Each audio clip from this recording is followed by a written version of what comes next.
Greetings and salutations and happy Thursday to all. Interesting times. Holidays are coming up, and with all the fun that entails. And also here with the FTU, we've got some cool new things happening, and I want you guys to be the first to hear about that today. We are also on the Saturdays FTU line online. We're going to have a longer conversation about what will happen for 2022 for FTUs, which I think is going to be hopefully a comeback year where we get to see everybody. We've had over 18,000 people that have attended an FTU in person, and we haven't been able to have a reasonable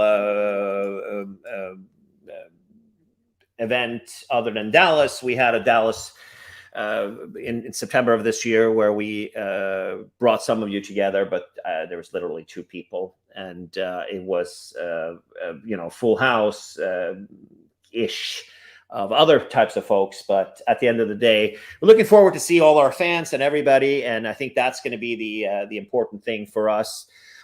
So we have teamed up with the Travel and Adventure Show again for next year. We did a trial for those who are not familiar. We did a trial with them back in DC back in the spring and March, the second weekend, or the 8th and the 9th, I think it was, of 2020, which was like literally Melinda and I landed back here in San Francisco after the upgrade to Polaris literally just cleared quicker than it's always done and than it's ever done.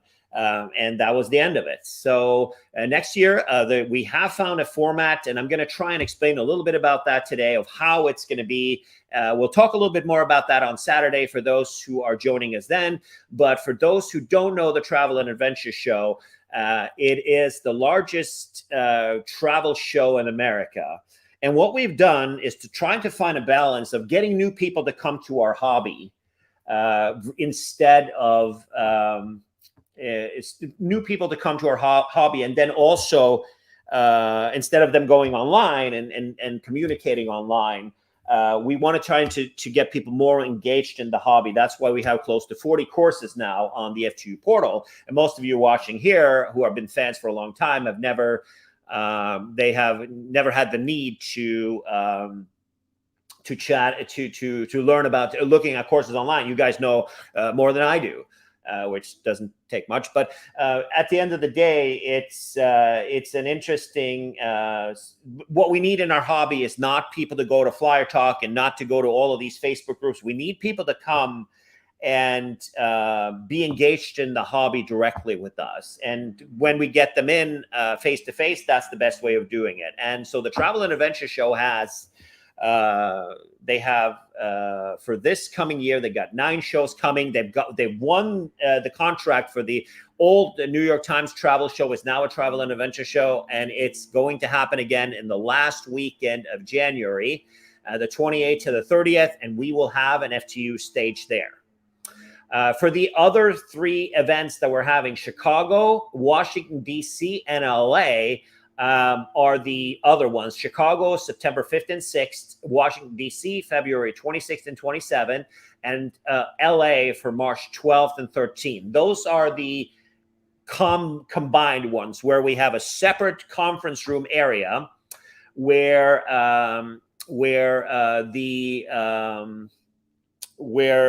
there will be advanced sessions advanced meaning that it'll be for those who have been to an FTU before and then knows a little bit more to follow the hobby closely. The other, so that's one of the things. That's one of the days. The other, there will be a parallel stage on the main floor where the main floor has tens of thousands of people. That we are trying to recruit people, and there's also going to be a booth where we learn about other things related to this stuff. So I feel like in conclusion, 4 events where we have a stage, which is New York, Chicago, DC, and LA. And the advanced sessions will be held at a very reasonable price in Chicago, Washington, DC, and LA. And that will be separate from the floor itself. So that's kind of the story about the FTU for next year. We're also doing our FTU signature, which is a full weekend with parties and pizza dinners and various things like that. That'll be in San Diego sometime in the fall. It's so far in advance that we really haven't had the ability to book anything yet, but that's what the FTU has in store for next year. If you have any questions, feel free to reach out to us or stop by our Frequent Travel University's community, which is online on Facebook, is where we communicate and talk about things like that. You can also contact some of our ambassadors who are also in that group. They're listed as moderators there if you wanted to chat more about what we've got coming up. And so I think that we've now found a good balance between having 100K plus people at these travel and adventure show to recruit them to be a part of the hobby that we all love so much. And then a balance of also having a separate thing for 3 out of 4 of these. In New York, there was just not any room. That's the reason why we decided to hold that back, that particular event, because it's and only have a stage there because there just wasn't any room. For those who have been to the New York Times Travel Show before, that's not the strategy of how John and Jonathan, the 2 guys who father and son that runs that business, they don't run it like that, like the old New York Times Travel Show and how MSC management did it. They are going with their successful format, which is 1 floor only. That's it. That's all that's happening. They're not going to have sessions down in the basement or elsewhere in the compound there at the Javits Center. Just 1 floor. And that's the reason why we don't have any room there to have an advanced session for this year. But for Chicago, the following weekend on November 5th, we have it. On February 5th, my correction. And also in DC on February the 26th. And then all beautiful cold places, but have no fear. In LA on March 12th, we're going to heat up a little bit in Los Angeles. And hopefully, I'm not sure if anybody has heard anything about the Park Hyatt. That's actually opening right across the street. The brand new Park Hyatt right across the street from the convention center is opening there. So that'll be an interesting gig. So that's the story about the, if there's no questions, we'll move on to today's program. And we're going to chat a little bit about the Europeans coming back. And as we could see, a lot of things are happening and in the industry, and for good and bad, if you will. And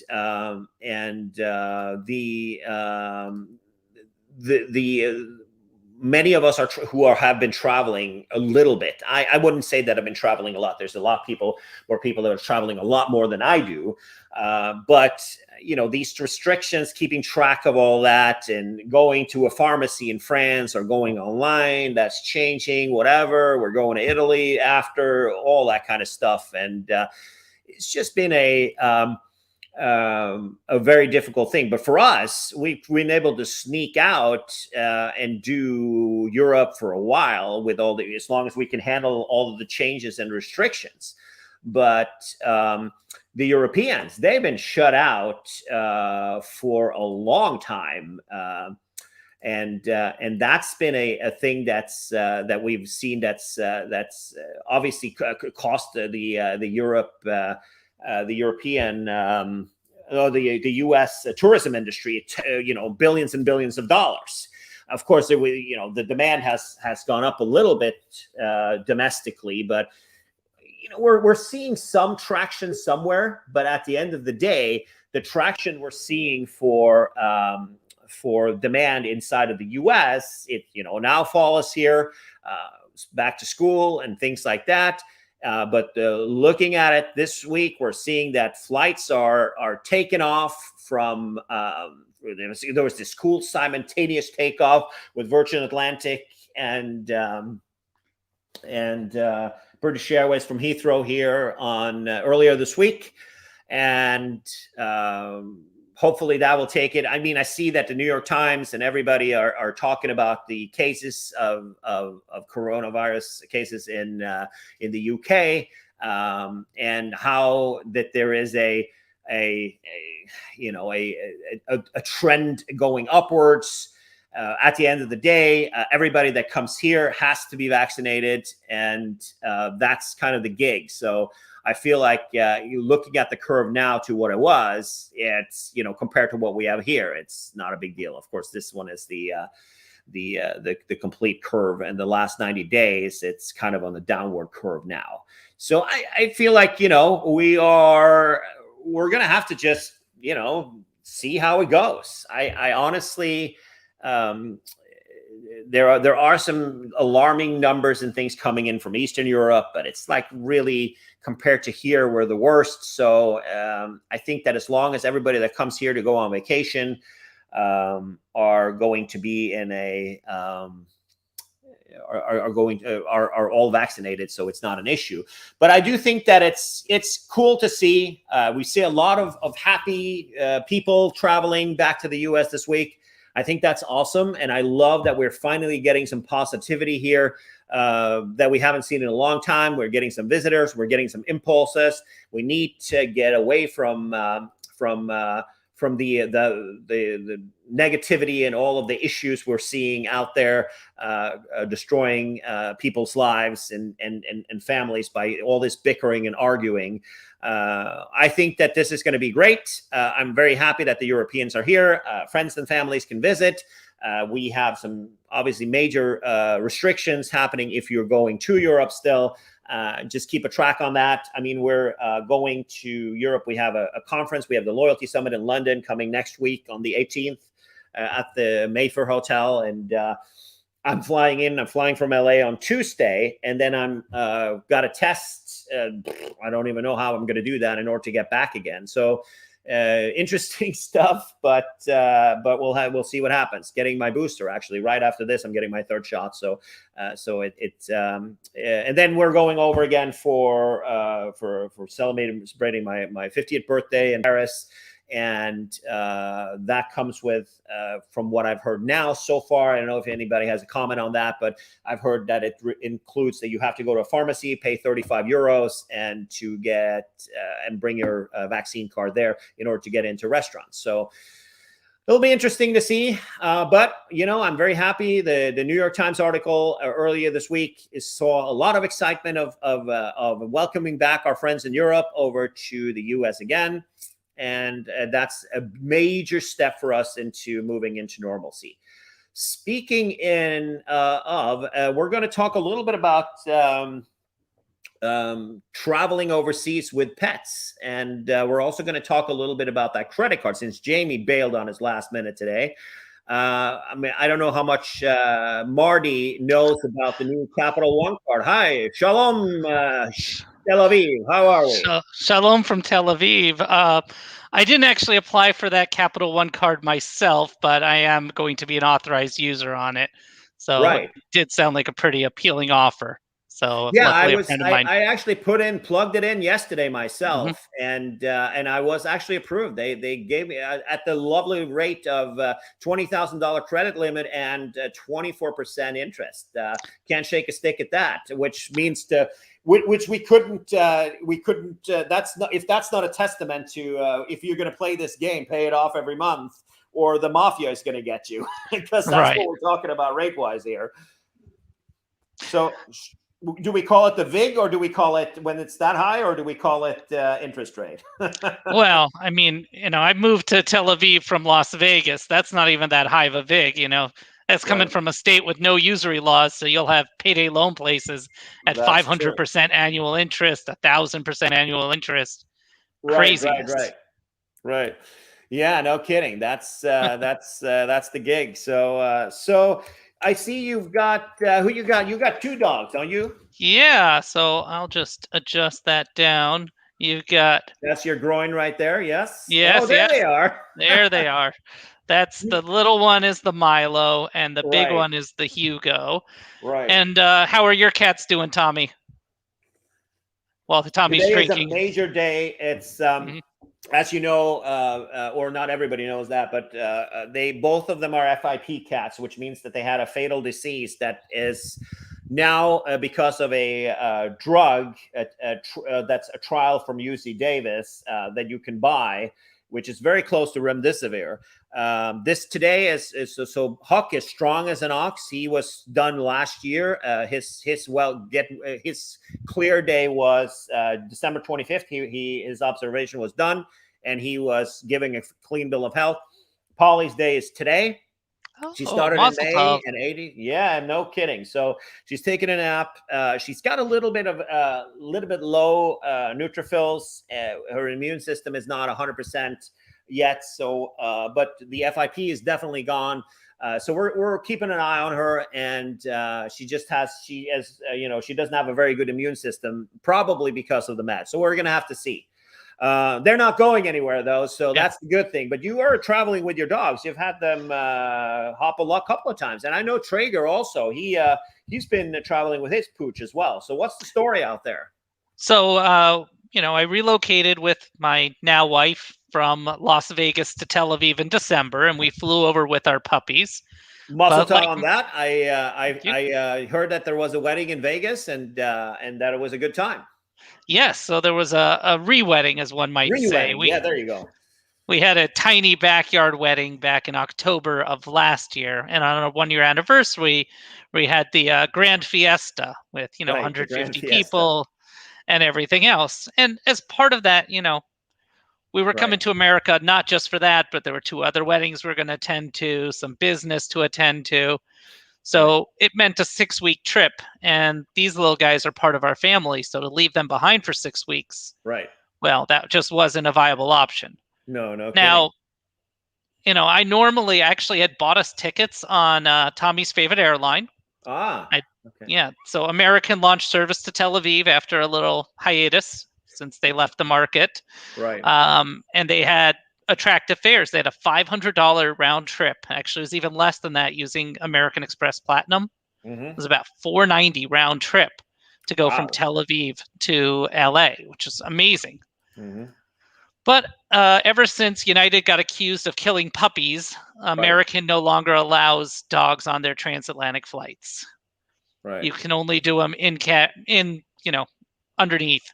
And for those of you who can't see, this is a 10-pounder and a 15-pounder, aka 4 kilos and 7 kilos. Right, which is both within the limits, isn't it? Isn't it 8 kilos total? 8 kilos is the limit for in cabin. Right. But American would not allow, and they're just too small with too many. They're Chihuahuas. They're crazy. All right. They got separation anxiety. It's part of the breed. So we would not have that happen. So, we got credit from that. We ended up flying out on El Al. And Milo, who's normally my more docile of the 2, the littler one, he was in a lovely Southwest Airlines branded pet carrier. Right.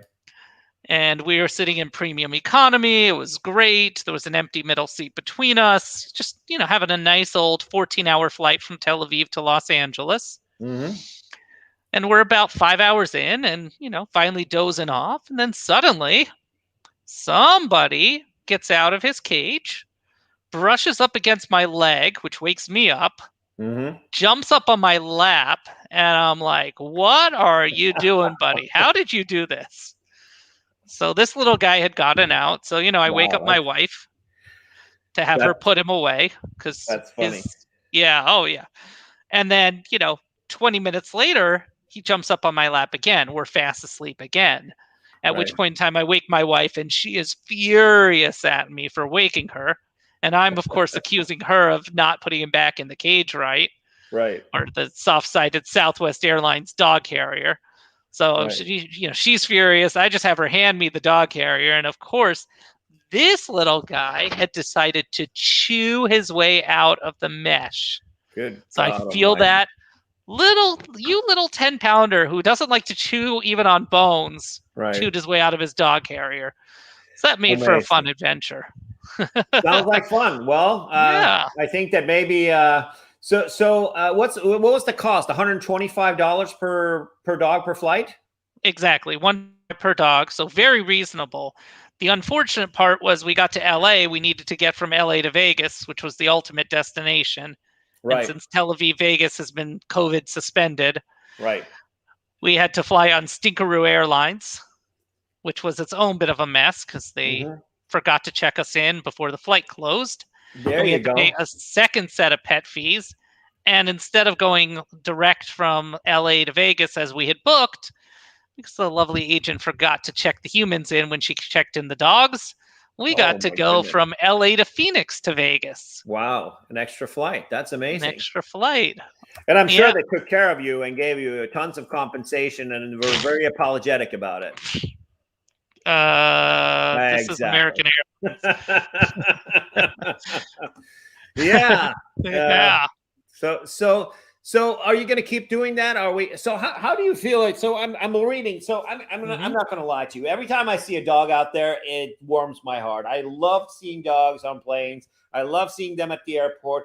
Don't care if they're out of their carriers as long as they're well behaved and all that kind of jazz. And you are, and also you are supposed to, when you are, if you have a strong allergy, to alert the airline about that in advance so they can seat you away from whatever animals that has booked and paid for being on a flight.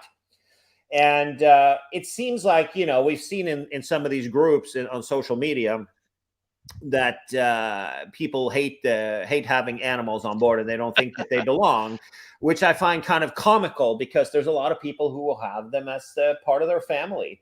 And, cats is different but if I had a dog, I'd bring him with me, or him or her with me. Absolutely. I think that that's the gig. And I just, I'm going to throw it out there. And I know there's going to be reactions to that, but, if you really are going to be grumpy about having a dog on a plane traveling with you, and that's a big deal, then you should stay home and we should bring more dogs on board. That's my opinion anyways.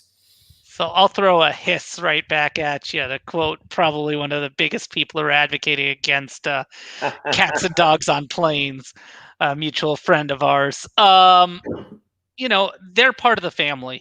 To go 6 weeks without these guys just was not even in the equation. To go a week without them is troublesome for us. And the same for them. They feel stress. They don't particularly like the cage. They don't. Our rule is takeoff and landing is the most stressful because of the G-forces involved for them. Takeoff, they're actually better at. It's landing that really gets them. Yeah. So our rule is once we land, they come out of the cage into their harnesses on leash, but they end up sitting on our lap for taxi to the gate because they are so shaken by the braking, from landing. No, I mean, that's the thing. You can't have a conversation and explain what's going on. Of course, it's going to be scary. It's something that's not that's out of the ordinary. And cats are like 10 times worse. They're a creature of habits, and anything that's different to what they like or what they're used to makes for chaos in a proportionally 10 times more. There you go. What time is it there anyways? What are you, in the middle of the night? 1:25 in the morning, baby. There you go. Well, I think it's time for the puppies to get a little rest. And thanks for bringing them both. Yeah. And that's always a pleasure to see you, Marty. And we'll touch base soon. Thanks for joining us today. Thanks, Tommy. See you this weekend. Cheers. Bye-bye. All right, we're bringing in the guy who's probably he doesn't know that I brought him in a little early, like 3 minutes early today. And there he is. It's getting too cold to be out on the patio, huh? It's too dark out there, Tommy. Oh, You know, all right. it's like it's been dark since 4:45 here. It's I want to go to bed actually. But, There you go. Okay, well, it, that's it'll good. You'll be up at 3 a.m. then. it'll pass in a few days. I don't have the best background with this weird chandelier light thing Is hanging that? over me. Did your mother give you that, or No, it came with the house. came with the house, and you're too lazy to change it out? Oh, excuse me, too busy to change it out. Yep, too busy. There you go. There you go. Now, I mean, I was out there, but we've, as you saw from the video I sent you yesterday, we've got a hummingbird invasion on our patio. We got a new hummingbird feeder because the other one was just getting rusty. So we bought the one that's made of plastic, and both the cats and the hummingbirds have found each other now, and it's an interesting thing for sure. I'm sure the cats are having a field day with the hummingbirds. Yeah, I that, and also you saw the grasshopper that came and landed on the screen yesterday. Good times, good times. So this is Animal Hour. Yeah, let's talk a little bit about you. And people don't know that. Not a lot of people know that Marshall Jackson, MJ on Travel, who's now a big shot in one of our a senior big shot in one of our departments in DC that decides how we do things in our lives. He's one of the. Are you part of the swamp, or? I live in the swamp. You live in the swamp, but but you're not. You're too nice to be a part of it, right? Oh, I know, but honestly, all political jokes aside, DC is a city that was built on a swamp between two rivers. That's why it's so humid here in the summer. So in reality, when Donald Trump said he was going to drain the swamp, did he bring like a pipe and he started to drain that area, or did they do that already? No, you got to do some serious environmental work to drain this swamp, I think. Right. So. Speaking of swamp, it's been there are some shots fired. Your previous, though, that was the point. Your previous job, it was you were a pilot. In my pre-diabetic youth for about 15 minutes or, 2.5 years.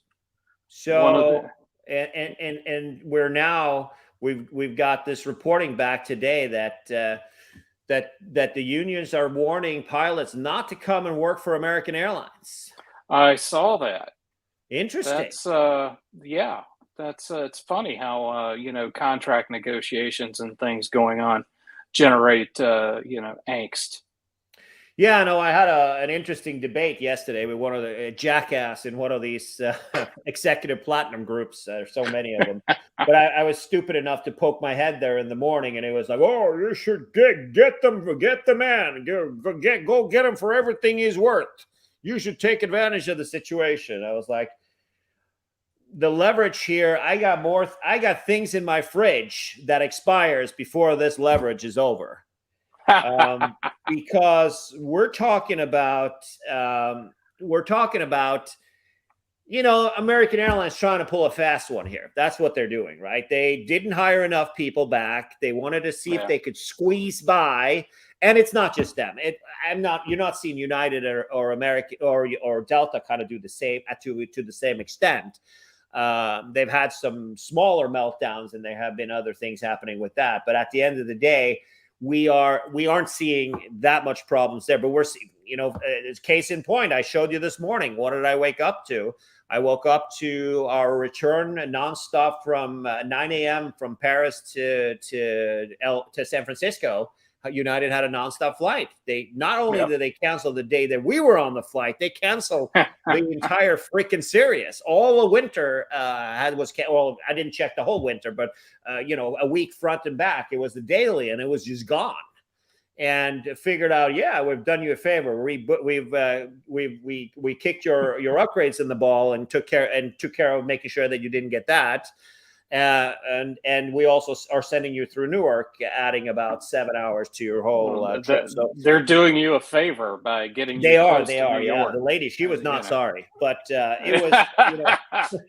She was like, but you can't give these guys shit for that because they're just sitting there doing their jobs, and they're the ones who have been thrown these curveballs. But normally, I would say, the union negotiations are this is like that some people are trying to claim that, oh, they should take advantage and go after the employer, supply and demand, blah, blah, blah. Well, we're not. This is the great, what do they call it? The great termination, or the great whatever. The great resignation. Great resignation. There we go. Yeah. I'm sure that's taken place in some places, but I don't think it's taken place much in airline cockpits. Nah, you don't think that people are going to give up their $350,000 a year captain salary and I doubt it. I doubt it at this point. And even the regional airlines, I see some like 5-figure hiring bonuses, sign-on bonuses. I saw things like that. I'm like, my gosh, things have changed since I was making $13,000 a year in the right seat of a jet stream back in the day. That's how old I am. Right. But it's different now. Supply and demand does matter. But it's uncomfortable, as being having been an airline employee in a lot of different ways. Not just a pilot, but after the medical diagnosis thing, and management, airport management, and then as a passenger. After leaving the airline industry, it's difficult to watch that back and forth like that, but it comes with it, right? And we'll get through it. They'll get through it. But I just think that it's a game, and we know, and it is true. American tried to pull a fast one. I think that what they should do, if I was the boss at American, I would just cancel some flights and just say go on somebody else for now and adjust it, because we know that as soon as January 1 runs, turns the corner, demand is going to plummet. Everybody knows you don't have to be a genius or a table or a sofa CEO to know that January, February, and March is the lowest demand time for any airline anywhere in the world. So February is the quietest month there is, or historically was. So absolutely. That's the thing that follows right behind it. So that's obviously what they're trying to do, is to get through the holidays with double pay or 150% pay to squeak by, so they don't have to bring the costs up. And I understand both sides of this thing. I understand that. It's really difficult, and for my little business too. And we've got a handful of people that work for me, not 80,000, and it's very difficult to plan things. It's very difficult to plan events. It's very difficult to plan anything because you don't know how demand is going to be. And I understand that American wants to try and scale back. They probably did it a little bit harder than they should have, because at the end of the day, we're seeing that, they continue to have issues while the other ones are not. But I read an interesting article yesterday about the pilot quote unquote crisis. And it seems like, we would have to do it. You see the ad in front of you, right? They have to do it like that, and to try and because there really isn't a pilot shortage. It's just that the ramp up time getting these guys back to work it's not like you walk into a Starbucks and throw you an apron and start making coffee. If a pilot's been out for a year, you got to do some stuff to get it back. And it's probably a little bit more complicated than it was back in the day when you were puddle hopping between. Yeah, no doubt it is, but it's at least 8 weeks, I would think. Right. If not a little more. And then, schedules and seniority and all sorts of fun stuff. Sure. So and so what we're doing here then, because I looked at the demand there are pilots, and the ones that are struggling the most are the regional carriers and the private jet guys. Those are the ones who are struggling the most, because the mainline guys, there is a lot of people in the two mentioned categories that wants to work for the mainline guys and make a ton more money and work less and fly to more interesting places than Spokane or Fresno or anything like that. Oh, I'm sure. Yeah, I have a handful of buddies that work for NetJets, so that seems to be a pretty decent job with some varied flying. If you get a little tired of the airline game. Yeah, I don't blame them, but I think at the end of the day, I was talking to my father-in-law about this the other day, and Jim, he's in Newport News. He was C-130 captain for in the Air Force for a long time, and he worked with the B-2. He wasn't a B-2 pilot, but he was working on that program. Right. And he also, trained guys in the T-38 and that kind of stuff. And he was like, he decided, he saw all of his buddies getting fat cat jobs for Pan Am back, because he's so old that's what was the gig back then. And they were getting jobs for that, and they were flying to Europe with some decent looking flight attendants, and layovers in Paris was a week or something like that.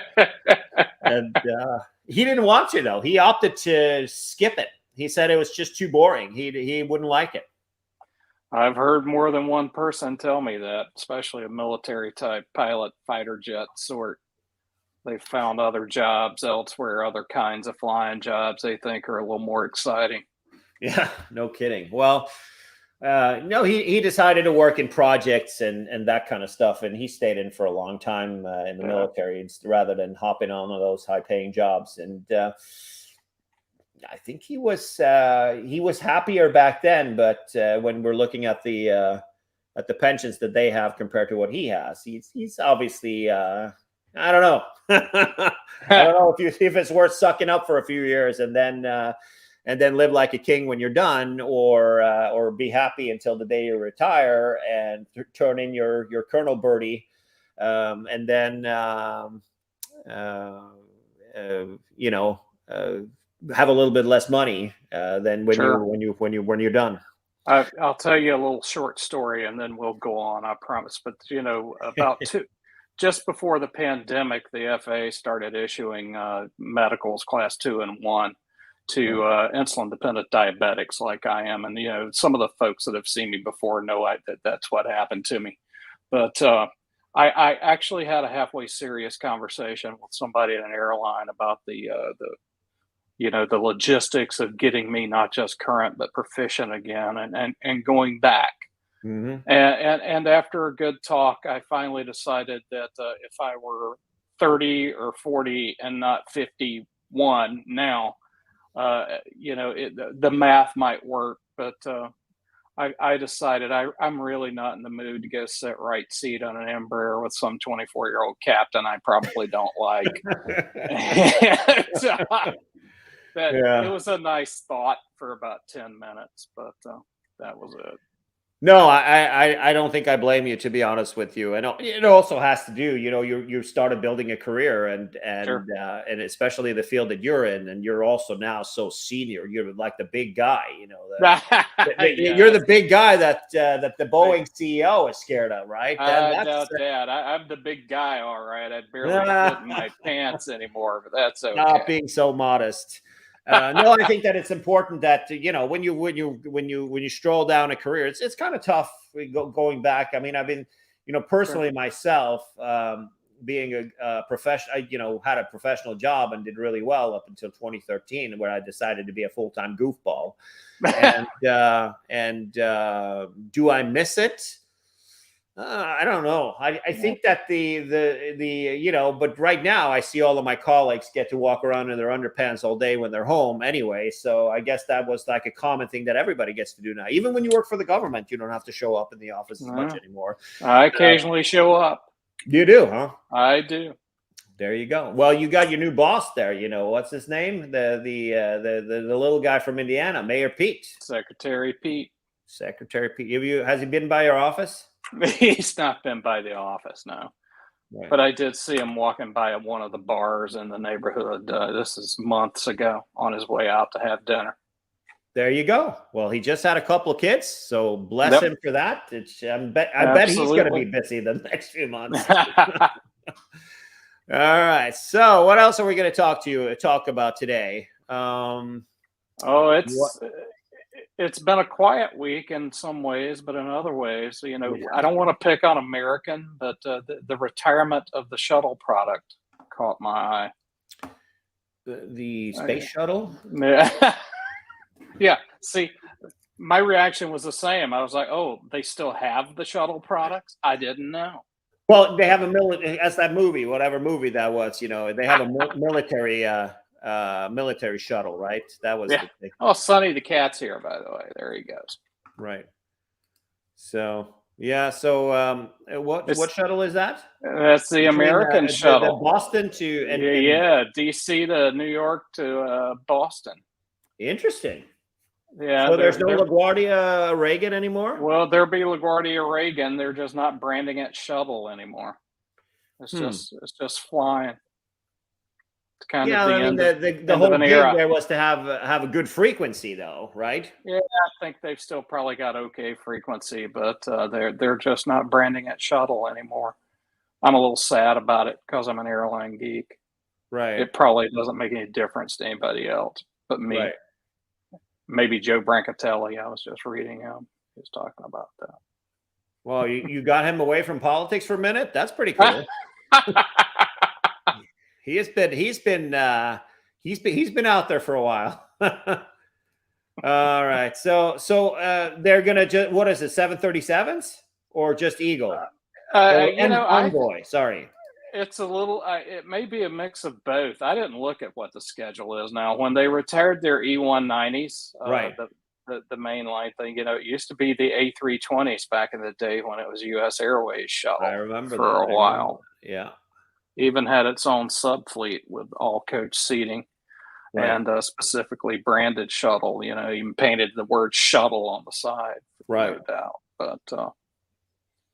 I didn't look at the schedule or what's going on, but it was just it's the end of a little airline era. Right.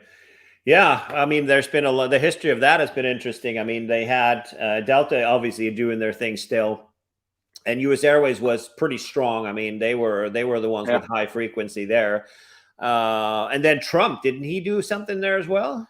Hey, maybe so. That's actually the Trump shuttle is what ultimately became the U.S. Airways shuttle. Right. That's interesting. Yeah. Trump bought the stuff from Eastern, and then U.S. Airways picked it up as sort of they bought part of it, I guess, or there was an operating agreement with the banks, and they ultimately ended up with all of it, and then it wound up at American. Interesting. Yeah, that's right.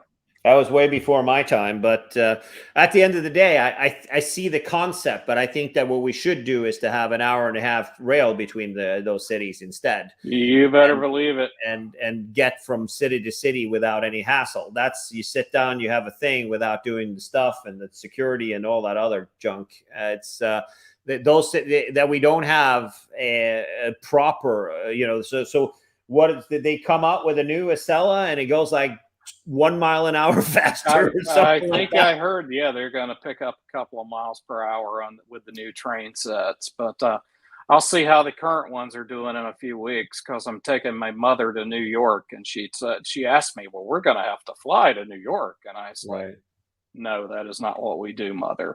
We take the train. So how long did it take? 3 hours? I think it's booked at 2 hours and maybe a half, 2.5 hours, maybe 250. Yeah, it's interesting. I just, I'm not optimistic. We talked about that earlier. And when we come to DC on December 2nd with the Loyalty Summit, we're going to have a couple of rail representatives there. And it's fascinating to see. But I mean, I think that the ones who are making profits out of high-speed rail is already happening in America.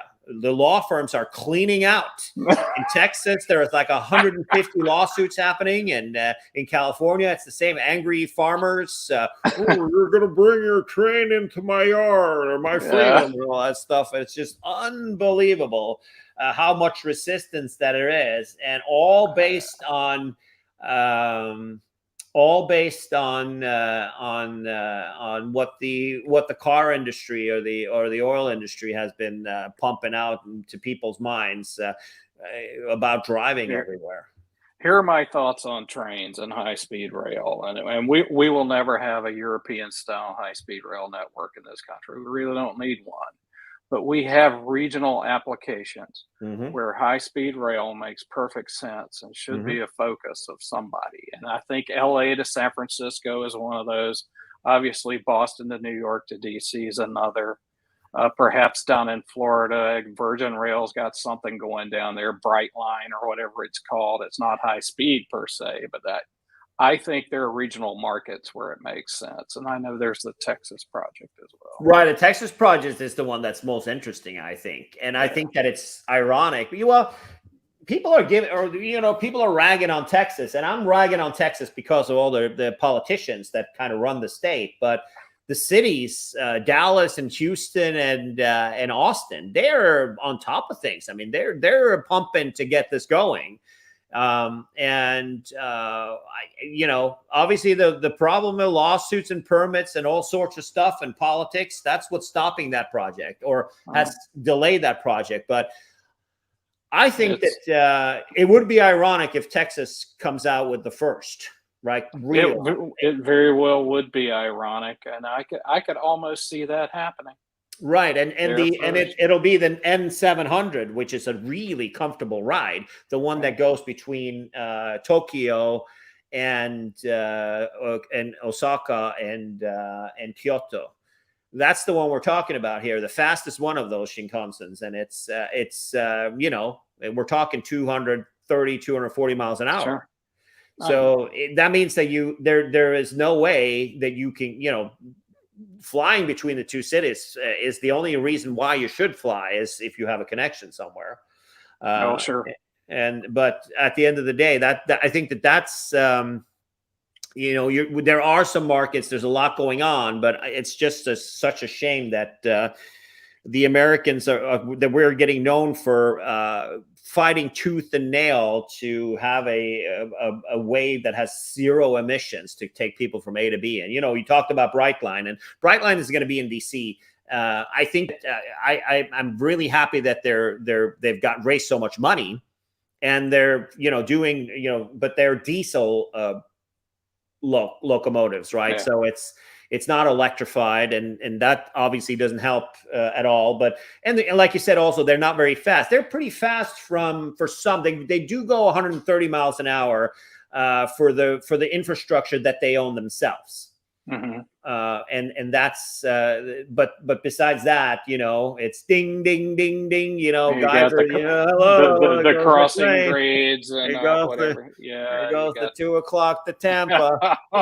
All kinds of challenges there. Yeah, and I know there were some political issues down in Florida as well. Hey, it's up and running. There's revenue, and they're doing their thing. And that's also the company that's planning on building LA to Vegas. And I think that one also has a chance on coming before California high-speed rail. Yeah, we don't know what is going to happen with California high-speed rail. They're building. They're 6,000 dudes going to work every day building railroad and super fast. I mean, we're talking 280, 250, 60, 70 miles an hour capability on those viaducts that they're building for the future. So, but I don't know how many people from Merced are going to take their tractors and to get on the train to Fresno because you're gonna have to bring that downtown to San Francisco. Yeah, you got to bring it down. But the good thing is they have the station going. They built the Salesforce Center open last year. So and the basement's got the electric tracks and the gauges and everything is ready to roll. It's kind of weird, but hey, that's the way it is. And the last thing I want to talk to you about today, we're going to talk a little bit about our friends from Bethesda, Maryland, Marriott. They moved into a new headquarters, or did they do it yet, or is it happening? I'm not sure, Tommy. They were hanging the signs. I saw somebody saw the signs. They're building a new headquarters downtown, but right now they are rightfully being sued by a big consumer protection class action lawsuit because of not properly disclosing resort fees. And I noticed on the Marriott website now that they have, in the last few weeks, they have implemented so you can see what the total price is if you want. But interesting to see that it's finally there is a not logged on. I'll do that later. But we're finally seeing some traction here, we're the quest here. Obviously, you shouldn't miss these fees are not going away. but I think that it's important to have them baked into the price. So you have as do I. Yeah, and that's the whole point. And then a lot of people, I mean, I saw some NBC coverage of this yesterday, and they were like, "Whoa, we got to get rid of these fees." And I was like, "Yeah, you got to put them in the price. You don't have to get rid of the fees. You got to put them in the price so people know what they're paying, because the whole gig here, which is why I think that this lawsuit has merit, is that the price that you see, if it's $100, but it's really $150, you click into that booking, you go through the whole thing, and at the end you see the fee. And I was like, the hell with this, I'm already into the website. So boom, they won. They've gotten you to click on their link and go to their website, and at that point you were like, the hell with this, I'm gonna just book it anyways. Mission accomplished. I found a place I like. I'll just stay there and do. Or you don't pay attention to the fee, because absolutely. It's the last click out, and they have made some improvements to it. But I think that, wasn't there something back in like 2010 or something like that with the airlines where you couldn't put the fees and you have to have a whatever? Didn't we regulate that too? I do not remember the details of it. I know what you're talking about, but yeah, there was some issue out of, I can't say too much about it. I don't want to be talking like I'm representing my workplace. Right. That. But there was an issue about having to make sure that the taxes and every other fees were clearly displayed. Right. And I think that that's fair, because, Sure. there's a big difference. Well, you're paying for bags, but you're not, because that's actually voluntary. You don't have to bring a bag. You don't have to pay for that seat. If you are okay sitting in a middle seat, you can. The price that you're paying will get you on that plane with X. So at the end of the day, it's junk. And I bake it into their fees and stop giving the middle fingers to, we're giving you free internet. It's like, well, I already have that.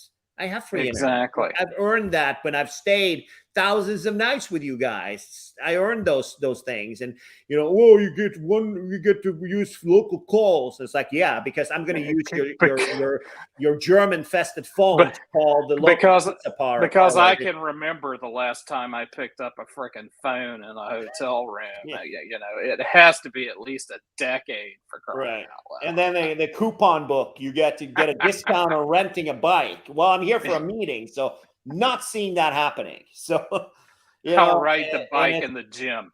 Yeah, the gym. Yeah, that's obviously I'm safe on that one. But at the end of the day, it's just if it's I think that it's good. Bring them to court and let's try and see if we can get some sort of dialogue on this. Absolutely. Honesty is a beautiful thing, and this is also, the big guys are doing this and they're winning because they are getting the clicks to their website, because people are looking at the $100 price and they don't realize that it's actually $150, and that's deceptive. And I think that the goal, I think that the goal is to get them to be honest with the price in advance, so you know how much what the total is. If and I think we all support that. Yeah, I think that that's a beautiful thing. Anybody else have anything they want to say about resort fees?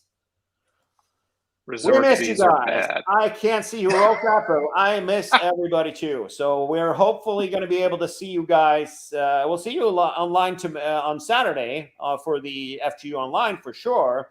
But then we are seeing everybody in New York we're all going to be there at the Travel and Adventure Show in New York, where FTU will have multiple speakers. And also we're coming back to you. 2 years later, Marshall, we're coming to DC. All right. Remember that weekend? That I was do. when everything, when everybody got sent to their rooms a few days later. A guy who sneezed, there was somebody that sneezed. And so that's on. Let's see what the DC date was. It's before I start sweating in DC. This February 26th. So 2 weeks before we were there. We were there, I think 7th and 8th or 8th or 9th or something in 2020. Yeah, that's the last meal we had in a restaurant. Dinner when Melinda and I had was when we went to Abbott's Grill. What is that? What it's called? Abbott's Grill? Old Abbott. Yeah. Old Abbott's Grill. Yes. Yeah. I mean, that's the last pre-pandemic meal that we had at 1 o'clock in the morning for Californians. We were there on Sunday, so that was our last meal. So yeah, so we're gonna be in DC that weekend of February the 26th, also in Chicago February 5th, and in LA on March 12th. So yeah, so everybody's welcome to Marshall's house on Saturday. We're gonna have a party. We'll roll out the red carpet and all the booze I can pour. Exactly. And you're gonna make that. What is that you barbecued? Was that a half a pig? I did a pork shoulder, a little Boston butt, and it turned out really well. I was pretty proud of it. That was an all-day adventure. Really? Yeah. All right. That's about an 8-hour commitment. It is an 8-hour. So do you come back and forth for that one, or? I'd come out to add more wood chips so I get the good smoke flavor. Fascinating stuff. All right. If we don't have anything else to chat about, guess what? We're actually ending it a little bit early, a couple minutes early. For the first time in world history, we didn't go on over with 10 minutes. That's efficient. I would call that better than any American Airlines flights that has ever gone. We actually got a gate also 3 minutes early. Super. So thanks. All the kisses to Deandra and Melinda. Said hello, Marshall, and we will chat in a couple of. Actually, you know what? In a couple of weeks, it's Thanksgiving. Yes, it is. We're not going to be talking in a couple of weeks for Thanksgiving, but I thought we were going to do, maybe if we have time on Wednesday, we'll do a happy hour where we will have, Clink, and we'll get some of the FTU people to come in, and we'll say hello to people. We'll bring them into the thing here. We can do, there's a button where I can invite people. Super. What do you think of that? Sounds like, I love that idea. Yeah, so we'll try and get that going and happy see. Hour there you go. It's only 4 o'clock here, but and I got one more call in half an hour, and also I'm going to get my my booster shot today. So good for you. I got mine did you earlier. do yours already? I did today at 1 o'clock. Beautiful. So then I'm feeling good. Yeah, I'm going to do the same thing I did the last time. I'm going to walk into CVS and pull my pants down and just show it up. Give it to me. Actually goes in the arm, sir. We'll see what happens. Thanks everybody for dialing in and for listening to my horse shit for 55 minutes today. This is the Miles and Points Report. We are coming every other week from FTU's headquarters here in California, where we talk about what we want and what we find interesting in the Miles and Points world. I appreciate everybody's support. I hope everybody's safe and all of our followers are doing great. We will see you in a couple of weeks. We're going to try and put together a community event, I guess, on the week of Thanksgiving to try and get everybody into maybe like a Zoom call or something. I think that idea just got battered around here. So we'll try to figure that one out. In the meantime, we have the FTU online this weekend, and you're always welcome in the FTU Facebook group, the Frequent Traveler University Community group on Facebook. So thanks so much for joining us, and I'll see you guys right before Thanksgiving. Bye.